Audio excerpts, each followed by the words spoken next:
Bonjour et bienvenue aujourd'hui à l'Assemblée nationale et nous avons l'honneur d'être accompagnés par Thomas Gassilou. Thomas, bonjour. Bienvenue à l'Assemblée. Merci.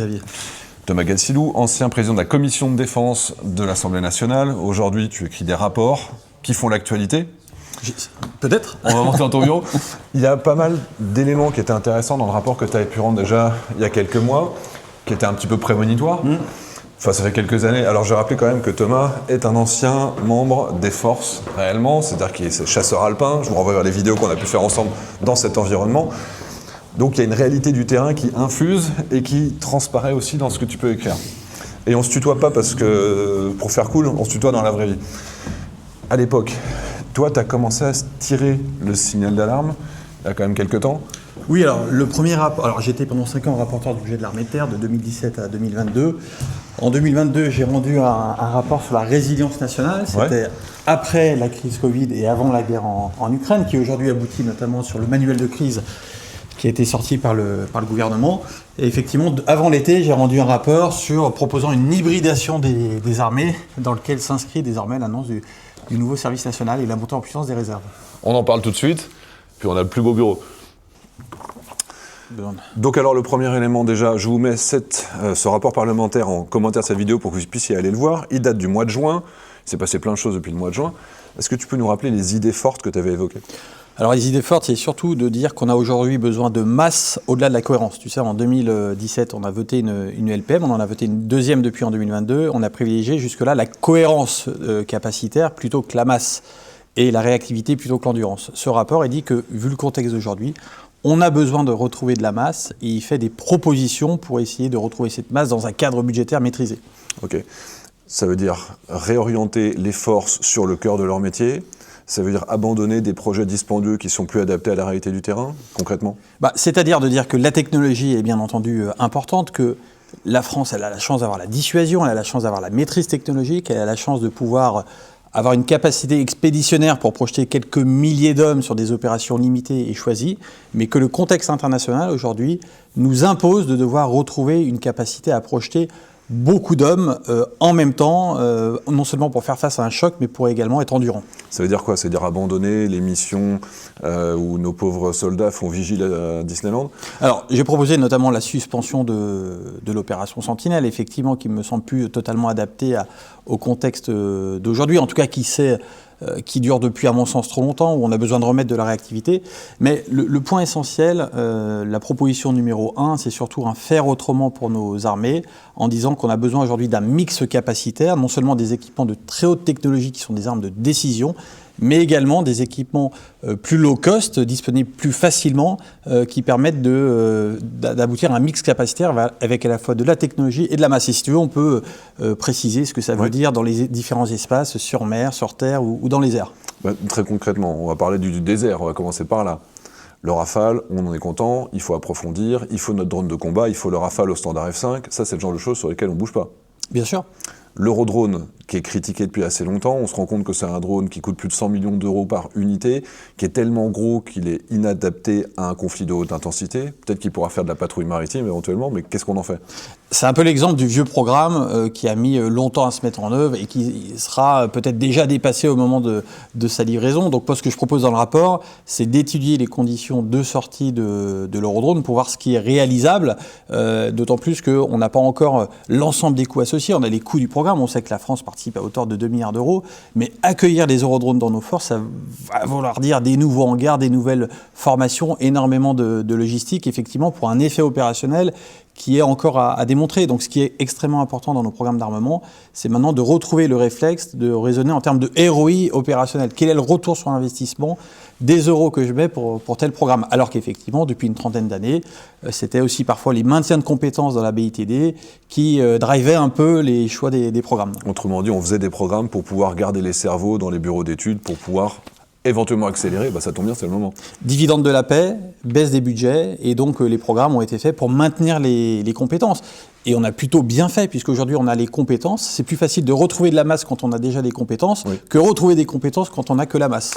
Alors on a les compétences, on a les technologies, on a les cerveaux, mais le problème c'est pour faire de la masse, il faut avoir des coûts d'exploitation et de production qui sont acceptables.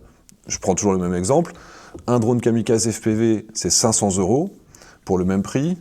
un missile anti-char va coûter entre 200 et 250 000 euros l'unité, et ce type d'équipement est considéré comme suicidaire par les opérateurs français qui sont volontaires engagés en Ukraine. Pourquoi est-ce qu'on continue à faire des missiles anti-chars à 250 000 plutôt que 500 drones kamikazes plus efficaces? Parce qu'on a besoin des deux. Les missiles anti-chars restent extrêmement utiles. Donc tu parles notamment du MMP, un missile moyenne portée, qui est un missile qui permet des tirs indirects, qui est extrêmement précis. Et parfois, on a besoin d'utiliser ce genre de missile pour atteindre des cibles de haute valeur ajoutée. Mais ces équipements technologiques doivent être complétés par effectivement des armes d'attrition plus low cost qui permettent de saturer l'espace de bataille. Et donc ce qu'il faut qu'on arrive aujourd'hui à trouver, c'est le bon équilibre entre ces armes d'attrition et ces armes de masse. Sur les drones, par exemple, tu en parles, effectivement, 500 € l'unité. Une proposition qu'on fait dans notre rapport, c'est de demander à chaque élève, officier, sous-officier, soit 5000 élèves par an, de fabriquer son propre drone. Et effectivement, quand on fait le calcul, on se dit, 5000 élèves par an, 500 € le drone, finalement, pour 2,5 millions par an, soit le coût d'un missile évolué, on pourrait changer d'échelle dans l'appropriation de ces technologies par nos armées. Bon. Les évolutions qu'on a vues récemment, les grandes décisions qui ont été prises, par exemple le service national volontaire, ça c'est le genre de choses qui étaient prémonitoirement invoquées dans ton rapport. Est-ce qu'aujourd'hui c'est fait d'une manière qui semble cohérente? Alors effectivement, on a beaucoup parlé de high-low mix capacitaire, mais il y a aussi, si j'ose dire, du high-low mix humain. C'est-à-dire qu'on a besoin de personnels d'actifs qui sont extrêmement professionnels, très techniques dans leur manière d'approcher le métier des armes, mais on a aussi besoin d'une hybridation avec des capacités humaines, soit de réservistes, soit de volontaires. Donc on peut y arriver avec la montée en puissance de la réserve. On a prévu de doubler les effectifs de réserve opérationnelle pour arriver à 100 000 réservistes, pour 200 000 militaires d'actifs. Et le président de la République a annoncé jeudi dernier la mise en place du service national qui va permettre aussi d'avoir des volontaires dans nos armées qui viendront servir pendant une dizaine de mois avant d'être versés dans la réserve ou dans l'armée d'actifs. Et là, les retours en termes militaires, ça correspond réellement à un besoin? Ça correspond à un besoin, effectivement, puisqu'on a non seulement besoin de davantage de bras, et on a besoin également des compétences qui sont issues du civil. Quand on avait le service militaire à l'ancienne, on avait des élèves ingénieurs, par exemple, qui venaient apporter leur savoir-faire. C'est d'autant plus utile aujourd'hui, compte tenu de la progression technologique extrêmement importante et de la nécessité d'intégrer dans les armées ces technologies duales. Et est-ce qu'on peut imaginer une sorte de volontariat des ingénieurs? J'ai par exemple des ingénieurs sur la chaîne qui me disent, voilà, moi je viens de partir à la retraite, ça fait 40 ans que je développe des antennes, je suis PhD numéro plus en antennes, je sais pas où donner mon temps, donc je le donne à l'Ukraine. Et c'est très bien parce qu'il y a des volontaires bénévoles qui soutiennent la BITD ukrainienne. Est-ce qu'on pourrait pas imaginer ce type de système en France? C'est une très bonne idée. Alors il y a la réserve industrielle de la DGA, donc il faut dire aux ingénieurs, engagez-vous dans la réserve industrielle dans la DGA. Et les forces armées, au sein des unités alimentaires, sont de plus en plus friandes d'intégrer également des capacités technologiques pour elles-mêmes aussi être en mesure de développer certains produits du quotidien. Elles disposent d'ailleurs, concernant l'armée de terre, d'enveloppes de subsidiarité qui sont de l'ordre de 150 000 € par an par unité pour être en mesure de développer, d'avoir des développements capacitaires locaux. Voilà. Ça veut dire qu'une unité elle-même, sans passer par la direction générale de l'armement, peut décider d'acheter quelques drones pour faire son propre expérimentation. Des drones, certaines unités ont acheté par exemple des motos électriques pour faire de l'infiltration, voilà. Certaines ont acheté des capacités de protection. Ça reste aujourd'hui assez limité, mais c'est assez nouveau. Et moi, ce que je propose dans le rapport, c'est d'accélérer dans la subsidiarité, dans la déconcentration des crédits, en disant bien entendu, on a besoin de l'innovation de la DGA sur des programmes du temps long, des programmes structurants, notamment autour de la dissuasion, mais on doit également déconcentrer une partie des crédits pour donner aux acteurs de terrain la capacité de développer également certains produits, d'exploiter également des opportunités qu'ils ont avec des entreprises qui sont dans leur secteur. Par exemple, si je prends la 27e brigade d'infanterie de montagne qui est à Grenoble, il y a tout un écosystème à Grenoble autour du grand froid, du sport de montagne. Et bien, ces mêmes équipements peuvent être intégrés par nos chasseurs alpins pour être en mesure de durer davantage, d'avoir davantage de mobilité en zone de grand froid. Et donc l'innovation, elle se fait au niveau central avec la DGA, mais elle doit se faire aujourd'hui davantage sur le terrain également. Et c'est ce qu'on voit en Ukraine, où chaque brigade est autonome et indépendante dans ses choix d'achat, avec l'acquisition qui est suivie, tracée, qui permet aussi d'identifier parmi la myriade de petits acteurs quels vont être les meilleurs. Exactement. Mais ça a un autre élément aussi, ça veut dire qu'on n'a pas besoin de faire x2 en budget pour faire x2 en puissance. Et non, je pense que justement, on peut, avec ce high-low mix, retrouver des capacités, retrouver du muscle, sans pour autant exploser les budgets d'une certaine manière. Ce qu'il faut bien comprendre sur ces 30 dernières années, c'est que non seulement les dividendes de la paix ont abouti à une baisse budgétaire, mais les coûts unitaires des armements ont explosé. Tu parlais par exemple tout à l'heure du missile anti-char, qui aujourd'hui effectivement vaut plus de 200 000 euros.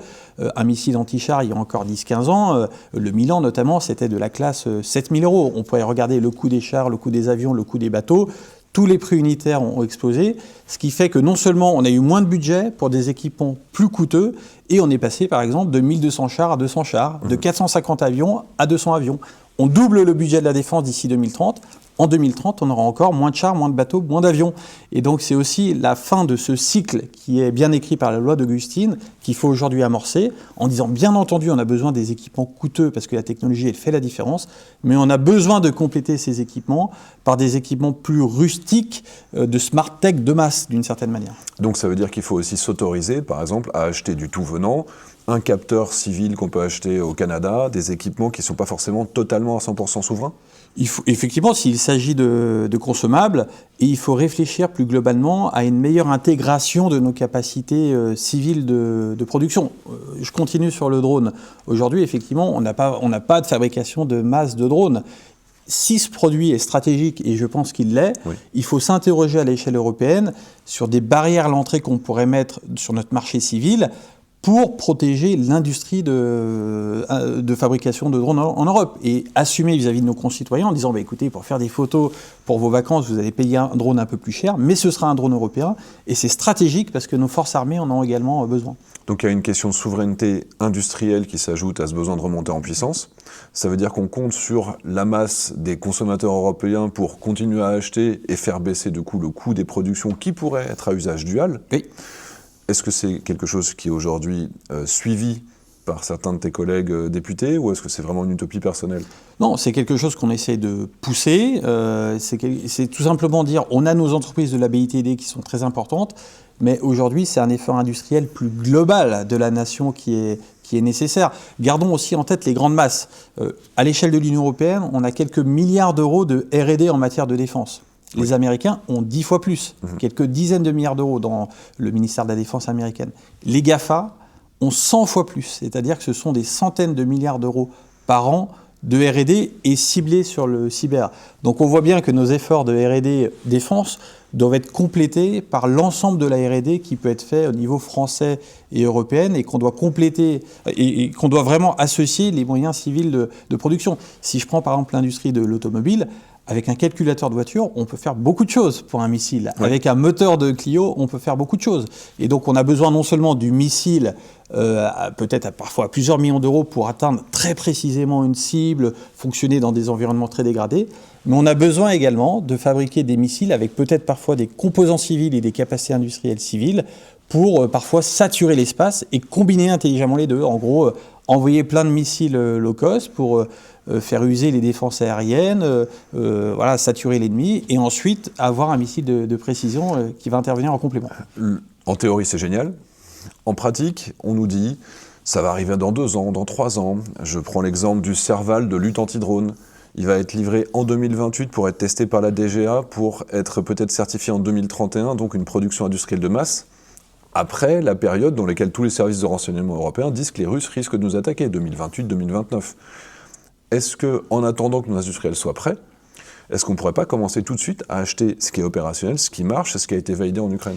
Le délai, c'est le point clé. L'amiral Vendier l'explique très bien. Il faut arrêter avec ces programmes d'armement qui durent plusieurs années, or sur des programmes très spécifiés, notamment pour notre dissuasion. Si je prends des programmes extrêmement simples, ici en 2018, le chef d'état-major de l'armée de terre nous dit on a besoin de renouveler nos camions de base de l'armée de terre.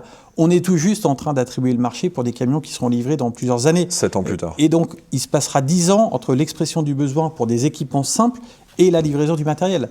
Les Ukrainiens, quand ils viennent nous commander des camions, ils viennent avec un bon de commande d'une page et en 6 mois, ils ont leur camion. Donc effectivement, il faut qu'on retrouve de la simplicité dans nos manières de faire, donc éviter la surspécification avec des produits qui seront immédiatement opérationnels, qui correspondront peut-être pas à 100% du besoin, mais au moins qui seront prêts rapidement et qu'on pourra faire évoluer si besoin. Comme un minimum viable project qui évolue dans le temps ensuite, ce que font les Ukrainiens. Exactement. J'ai vu par contre que tu n'avais pas été forcément totalement satisfait du choix qui avait été réalisé pour cet équipement logistique massif avec des milliers de camions qui vont équiper l'armée de terre. Tu peux expliquer ? Alors aujourd'hui, ce choix, il n'est pas encore fait. Simplement, il y a eu un appel d'offres avec beaucoup de critères, un appel d'offres de plusieurs centaines de pages avec des centaines d'exigences également. Et malheureusement, cet appel d'offres pourrait conduire à choisir un industriel étranger de fabricants de camions. Or, ce que je pense, moi, c'est qu'on a deux fabricants en France, Renault Trucks et Scania à Angers. Renault Trucks plutôt sur Lyon et Scania à Angers. Et qu'il est extrêmement important que nos marchés publics puissent prioriser la commande nationale. C'est un enjeu non seulement, bien entendu, de souveraineté industrielle, puisque quand on commande nationale, c'est de la fiscalité, des emplois, c'est des ingénieurs qu'on finance, mais c'est également quelque chose qui correspond aux besoins militaires, puisqu'on a besoin d'une interaction très fine entre les forces et les industriels, et on a également besoin de capacité de remonter en puissance. En gros, on achète non seulement des camions à l'instant T, mais on achète également une capacité pour, si besoin, en avoir beaucoup plus si on a besoin de faire un effort face à un engagement majeur. Et est-ce qu'il n'y a pas des domaines dans lesquels on a des spécificités qu'il faudrait aussi abandonner ? Parce que d'un autre côté, on regarde par exemple les roquettes. On est le seul pays qui a des roquettes de 68 mm.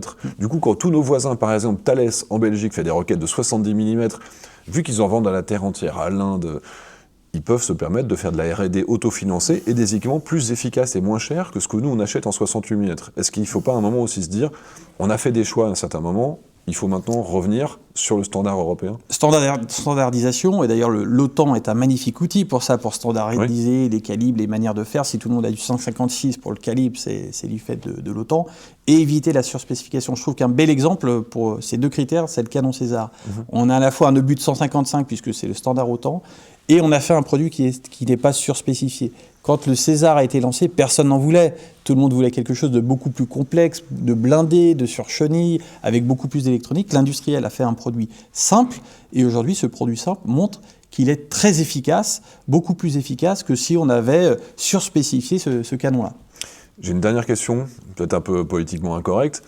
On a beaucoup d'industriels français qui ont d'excellentes idées, et quand ils se décident d'aller essayer leur idée en Ukraine, il leur faut 3 ans de procédure par les autorisations, la direction de l'armement, etc.